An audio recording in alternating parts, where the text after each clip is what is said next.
Et oui, Romain Daubry avec nous, membre de la cellule info d'experts de Bourse Direct. Romain, on a eu du vert en fin de semaine dernière, encore ce matin sur les bourses asiatiques. On s'attend à quoi pour ce début de semaine ? Bonjour. Pour l'instant, un rebond. Il va falloir reconstruire après une semaine d'échéance sur les marchés dérivés qui a été lourde par sa vitesse, par l'ampleur du mouvement, près de 4% perdus sur la semaine sur l'indice parisien, et puis par les volumes, et puis les secteurs qui ont été quand même lourdement impactés. Alors, on a connu un timide rebond vendredi. On est en hausse pour l'instant sur le futur CAC 40 de 0,88%. On a franchi un niveau technique, 6650 points, c'est bien.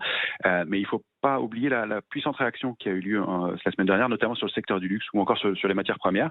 Et le constat que les opérateurs se sont retournés vers des valeurs plutôt défensives, avec des valeurs comme Air Liquide, Sanofi ou Engie qui ont réussi à progresser.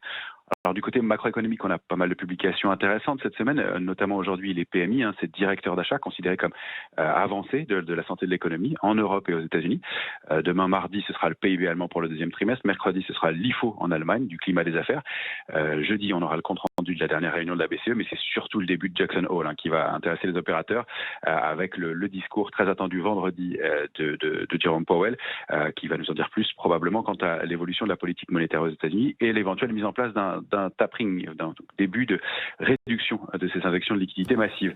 Alors, on peut imaginer que le retour des pandémies les rende plus accommodants, mais les pénuries de semi-conducteurs pourraient poser aussi. On va donc surveiller un marché qui, pour l'instant, donc ouvre avec probablement un gap haussier à Paris, qui vient de franchir 6650 points. On peut envisager une stabilisation à court terme. À moyen terme, la dynamique est quand même clairement rompue. On est, à mon sens, dans une zone neutre à Paris entre 6580 et puis en haut 6760, 6800 points.